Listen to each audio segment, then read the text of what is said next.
Encontré a Gerardo, mi esposo, besando a Regina, la prometida de mi hijo, en la sala de nuestra casa, a unas horas de la boda. No fue una confusión ni un gesto torpe. La besaba como un hombre besa a una mujer que desea, no como un suegro toca a la futura esposa de su hijo. Iba a entrar y enfrentarlos ahí mismo, sin pensar en invitados, vestido ni ceremonia. Entonces vi a Andrés en el reflejo del ventanal. Mi hijo estaba parado en el pasillo, pálido, con la cara dura de alguien que ya no esperaba explicaciones. Me miró y dijo en voz baja: «Mamá, ya lo sé. Y es peor de lo que te imaginas». Esa mañana me desperté a las 5. No había dormido casi nada. Me dije que eran nervios normales, los nervios de una madre el día de la boda de su único hijo. Pero en el fondo sabía que no era solo eso. Me senté en mi oficina y abrí unos archivos del despacho. Era el cuarto más silencioso de la casa, el lugar donde siempre me escondía cuando necesitaba pensar sin que nadie me pidiera nada. Tengo un despacho contable pequeño en casa. No es grande, pero tiene clientes buenos, de años, de esos que pagan a tiempo y confían. Con ese trabajo pagamos la universidad de Andrés, seguros, arreglos de la casa y muchas cosas que el sueldo de Gerardo nunca alcanzó a cubrir por sí solo. Tenía hojas de cálculo abiertas, pero no estaba leyendo nada.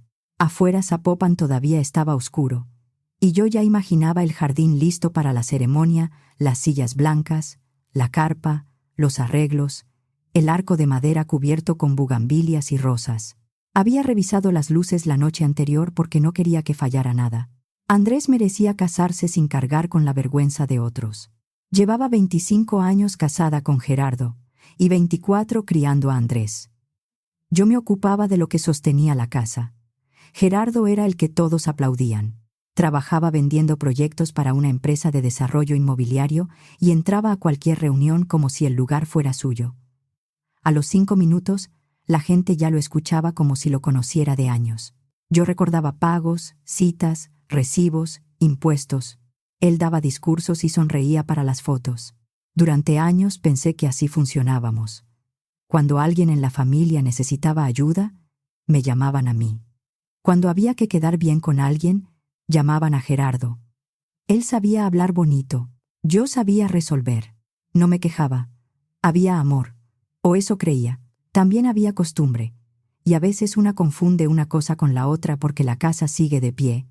Los recibos se pagan, el hijo crece y las fotos familiares salen bien.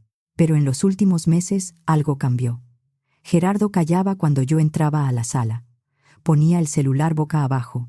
Se salía al jardín para contestar llamadas. Cuando le preguntaba qué pasaba, me decía: «Trabajo, Norma. Ya sabes cómo se ponen los proyectos grandes». Y yo elegía creerle. Una no rompe una vida entera solo porque algo no le cuadra. El sonido de la puerta me sacó de mis pensamientos. Era Andrés, con pantalón deportivo, camiseta y una taza de café. Tenía ojeras. Se veía demasiado cansado para ser el novio de una boda que empezaba a las 4. «Mamá, llevas horas despierta», dijo. Quería revisar unas cosas.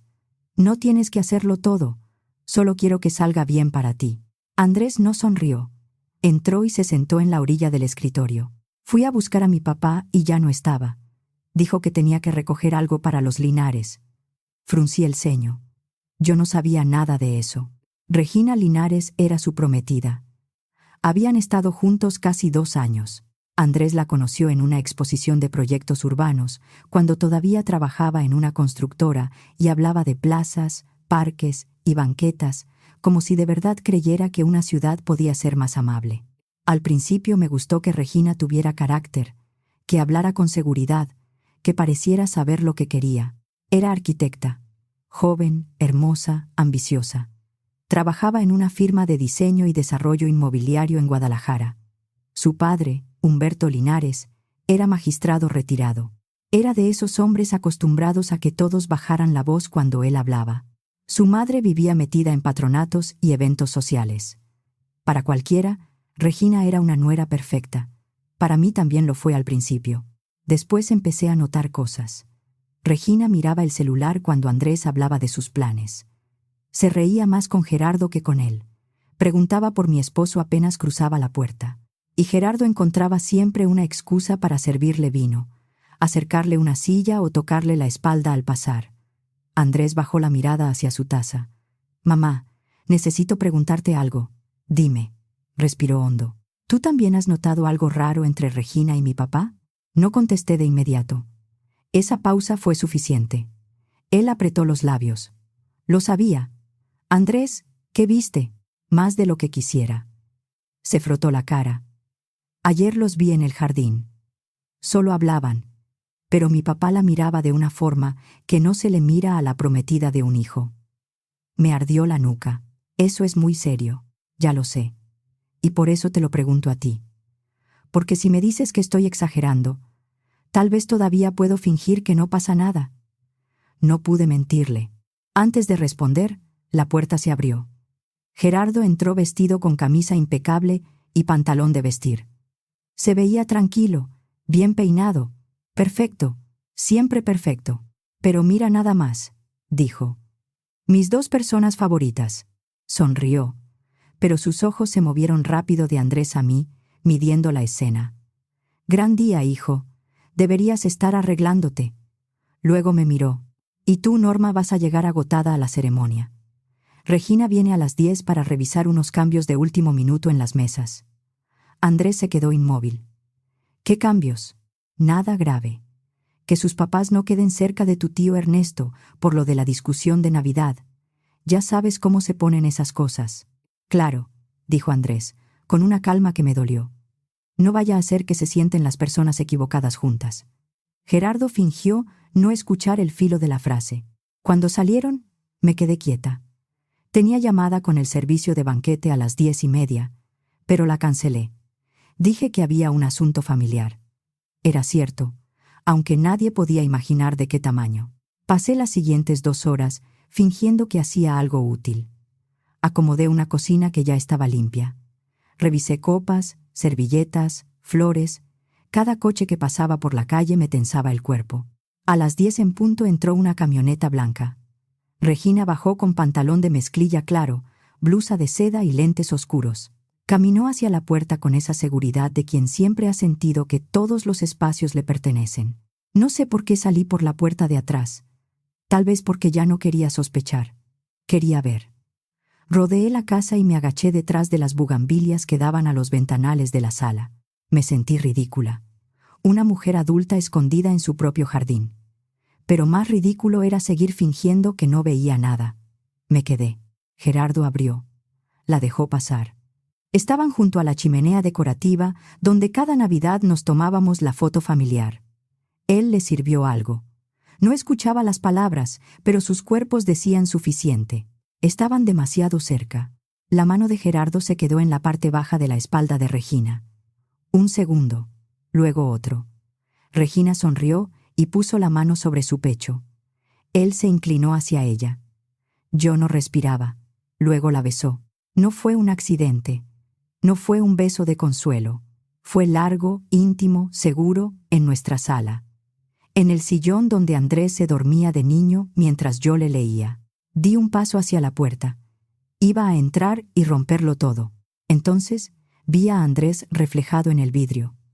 Estaba en el pasillo de arriba, mirando la misma escena. No lloraba. Eso fue peor. Tenía la cara cerrada, como si algo dentro de él ya se hubiera apagado. 1 minuto después apareció a mi lado. Había salido por la puerta lateral sin que yo lo notara. «Mamá, no», susurró. «Andrés, esto no puede quedarse así. Lo sé. Entonces voy a entrar». «No todavía». Lo miré. Tenía las manos temblando. «Lo sé desde hace semanas», dijo. «¿Semanas?», asintió. Al principio pensé que me estaba volviendo loco. Luego los vi comer juntos en Andares. Mi papá dijo que estaba con clientes. Regina dijo que iba con unas amigas. Los dos mintieron. Le pedí ayuda a alguien. ¿A quién? A Rocío. Me quedé helada. ¿Mi hermana? Sí. No sabía a quién más acudir. Fue policía de investigación muchos años y ahora trabaja por su cuenta. Le pagué sus gastos. Quería hacerlo bien. Sacó su celular y me mostró fotos. Gerardo y Regina entrando a un hotel de lujo en Puerta de Hierro, saliendo 2 horas después. Otra imagen en un restaurante, otra en un estacionamiento, otra con las manos entrelazadas. Hay semanas de pruebas, dijo Andrés. No solo fotos, también movimientos de dinero. Y algo más. Me mostró una nota con fechas. No era una lista hecha por rabia, era ordenada, casi fría. Hotel, restaurante, llamada, retiro bancario. Vi mi vida convertida en una tabla. Y eso me dio más miedo que cualquier grito. Sentí que me faltaba el aire. ¿Qué más? Rocío te lo tiene que explicar. Pero no es solo Regina, mamá. Dentro de la sala, Gerardo acariciaba la cara de Regina como si no existiera nada fuera de ella. Me incorporé.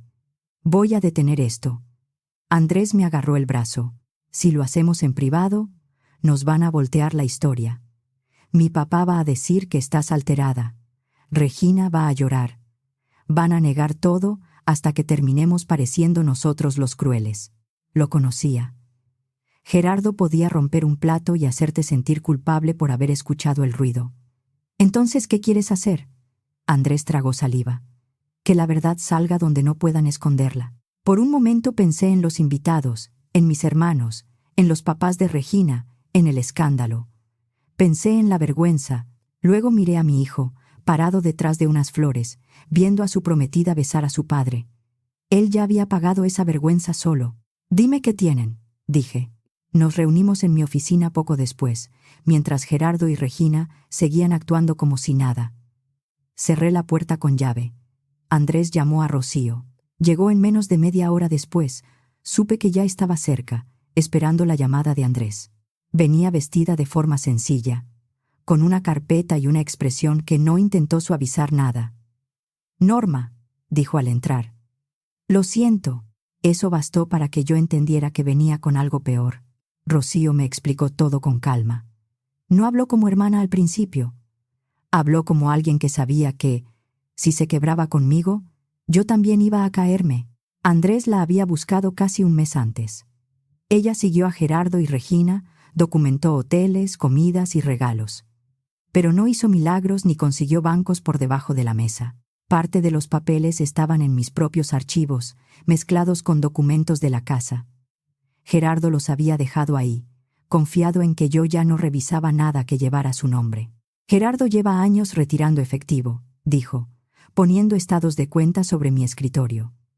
Cantidades que, vistas solas, parecían gastos normales de una casa como la suya. Juntas cuentan otra cosa. Reconocí las cuentas. Eran nuestras.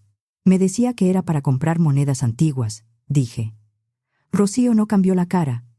No eran monedas. Pasó a otra hoja. También pidió un crédito con garantía sobre el fondo privado de inversión que ustedes usaban como retiro. Más de 1 millón de pesos en 18 meses. Eso necesitaba mi firma, y la falsificó. Vi la comparación. Mi firma real. La otra, parecida, pero más tiesa. No era mía. Como contadora, sabía lo que eso significaba. No era una deuda cualquiera ni un descuido de pareja. Era un documento firmado en mi nombre. Un compromiso cargado sobre mi futuro sin que yo hubiera dicho que sí. Ahí la infidelidad dejó de ser solo una herida. Era robo.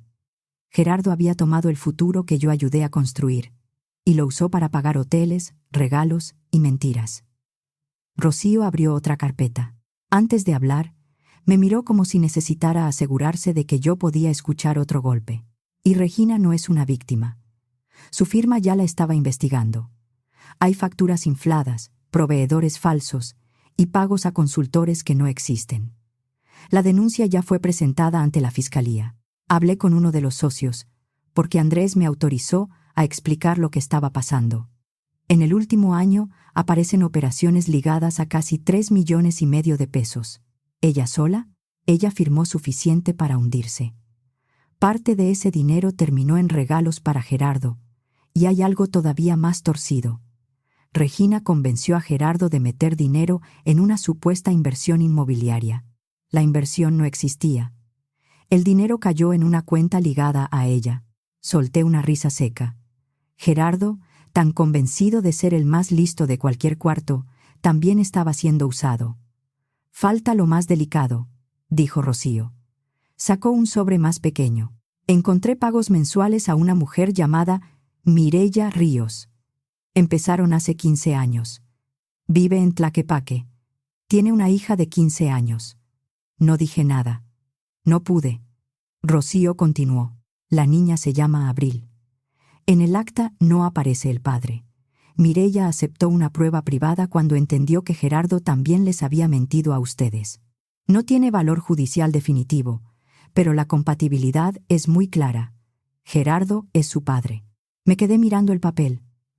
Los datos sensibles estaban cubiertos, porque Rocío insistió en proteger a la menor. Pero la conclusión era imposible de esquivar. Gerardo tenía una hija, 15 años. Otra casa, otra vida. A 40 o 50 minutos de la mía, si no era hora pico. No era un viaje lejano, era aquí mismo. ¿Mireya sabe de mí?, pregunté. No sé cuánto le dijo Gerardo, pero sabe que él nunca estuvo libre como decía, con mi dinero, con nuestro retiro, con las horas que yo pasé trabajando mientras él fingía juntas. Pensé en esa niña. Abril no era la traición, era otra persona lastimada por Gerardo. ¿Qué van a hacer con Regina?, pregunté. La firma ya pidió acción. La policía de investigación sabe que estará aquí. No llegan por tu discurso, Norma. Ya venían por ella. No habrá una escena porque a ti se te ocurrió, sino porque hay una denuncia y una carpeta abierta. Miré a Andrés. Estaba sentado frente a mí, pálido, con los ojos fijos en el piso. No parecía tranquilo. Parecía un muchacho haciendo lo único que le quedaba para no quebrarse. ¿Y tú qué quieres?, le pregunté. Levantó la mirada. No quiero casarme con una mentira. Y no quiero que ellos salgan de aquí diciendo que imaginamos todo. No pude discutir eso. Las horas siguientes fueron una actuación. Yo iba de la cocina al jardín, del jardín a la sala, respondiendo preguntas sobre manteles y copas mientras sentía que la piel no me pertenecía. Gerardo preguntaba por flores y mesas. Regina me sonreía como si no hubiera besado a mi esposo en mi sala esa misma mañana. Yo respondía lo justo. Por dentro sentía una mezcla de rabia y una calma que me asustaba. Rocío revisó el equipo de proyección con la excusa de ayudar a la coordinadora. La pantalla estaba preparada para mostrar fotos de Andrés de niño durante la recepción. Ahora mostraría otra cosa. No todo. No datos completos de Abril. No su rostro. Solo lo necesario para que Gerardo no pudiera seguir escondiéndose. En mi bolsa puse una memoria con copias de las pruebas y el borrador de demanda de divorcio que mi abogada había preparado desde días antes, cuando le dije que necesitaba protegerme si mis sospechas resultaban ciertas. No la había buscado por una certeza, sino por cansancio. Durante meses había sentido que algo se acababa y quería tener al menos una puerta abierta. Después de esa mañana, dejó de estar en duda. Se terminó. Lo único que faltaba era que Gerardo lo supiera frente a todos, sin una salida cómoda por donde escapar de la verdad. A las 4:05 me senté en la primera fila. Era una tarde cálida, de esas en que el sol todavía pega fuerte, pero la carpa hacía que el jardín se viera perfecto para las fotos. El grupo de cuerdas empezó a tocar. Los invitados guardaron silencio. Gerardo se sentó a mi lado y me tomó la mano. «Te ves hermosa», me dijo. «¿No es un día perfecto?». Lo miré.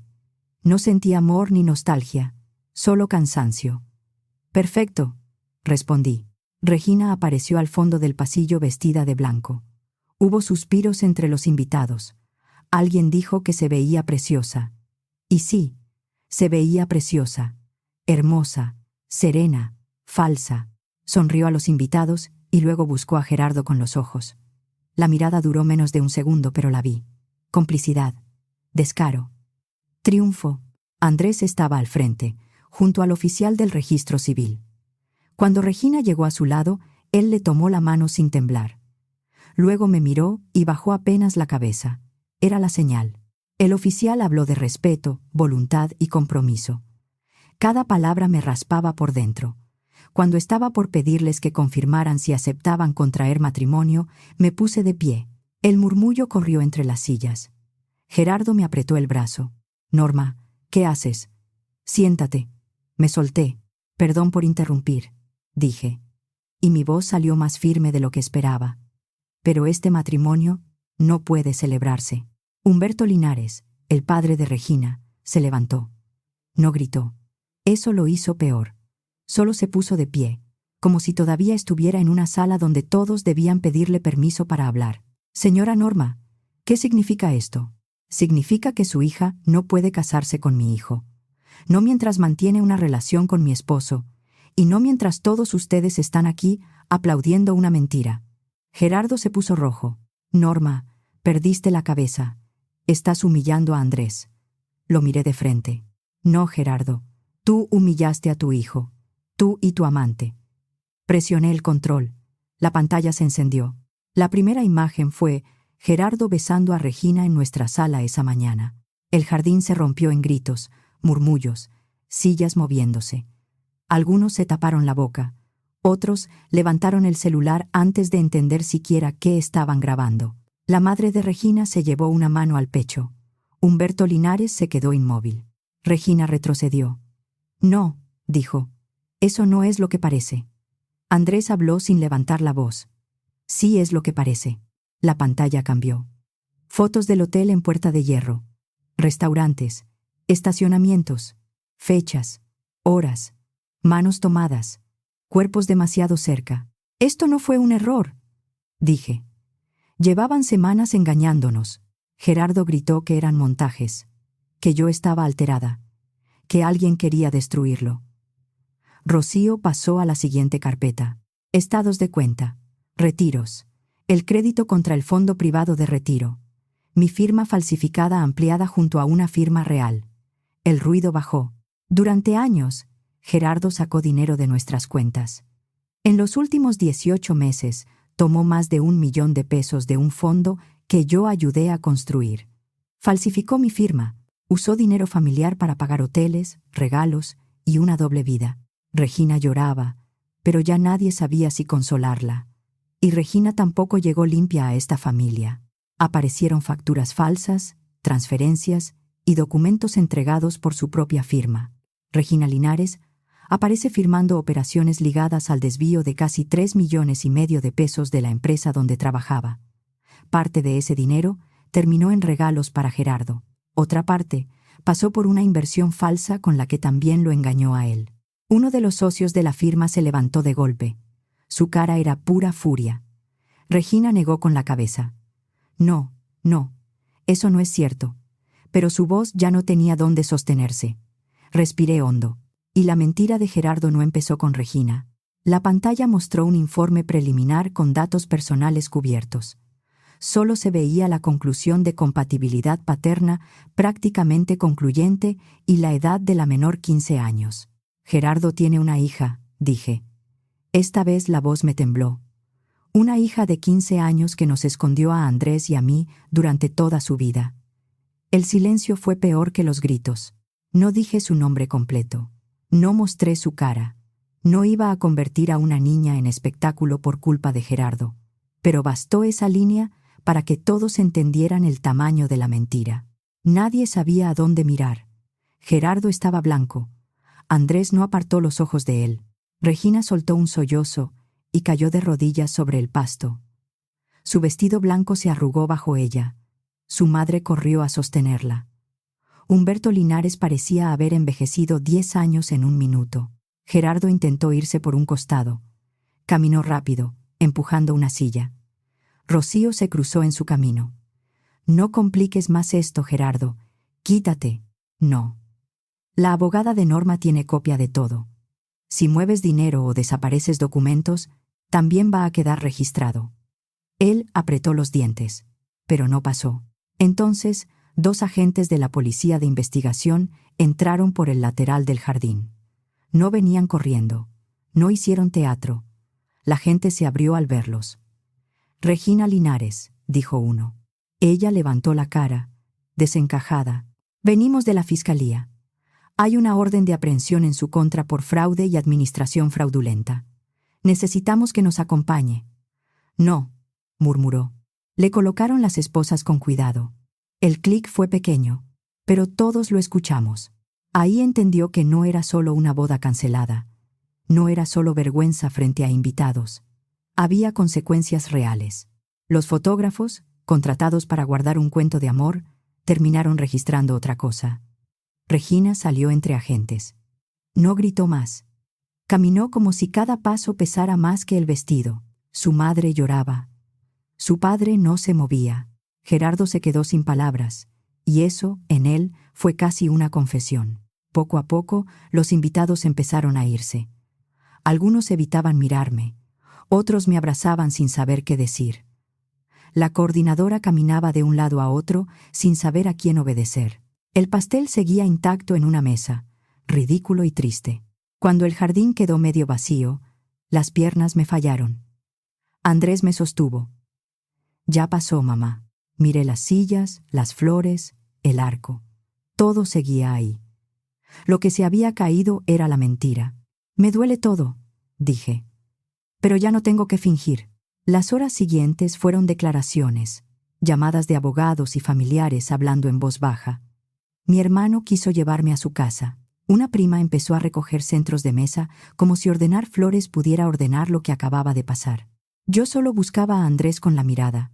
Gerardo fue cuestionado y luego se fue. No me dijo nada. No le dijo nada a Andrés. Subió a su coche y desapareció. No me sorprendió. Eso fue lo peor. Ni siquiera se quedó a mirar el daño. Al día siguiente presenté la demanda de divorcio. Con las firmas falsas, los movimientos bancarios y el crédito contra el fondo, Gerardo no tuvo mucho espacio para pelear. El proceso fue duro, pero claro, hubo audiencias, llamadas, papeles, avalúos, conversaciones que yo habría preferido no tener. Aprendí que una separación no termina cuando una firma se estampa, sino cuando una empieza a dejar de explicar lo que el otro hizo. Me quedé al inicio con la casa y con parte importante de los bienes que quedaban como compensación por el daño financiero. No lo sentí como victoria. Era apenas recuperar algo de lo que me había quitado. Regina aceptó un acuerdo ante la evidencia. La firma donde trabajaba no quiso resolverlo en silencio, porque el daño era grande y porque sus socios también habían quedado expuestos. Fue sentenciada por fraude y obligada a devolver el dinero. La familia Linares, tan cuidadosa de su apellido, quedó marcada. Gerardo perdió su puesto, amistades y reputación. Se mudó a un departamento pequeño y, por lo que supe, dejó de aparecer en los lugares donde antes entraba, saludando a todos. La historia circuló en redes y algunos medios locales la levantaron.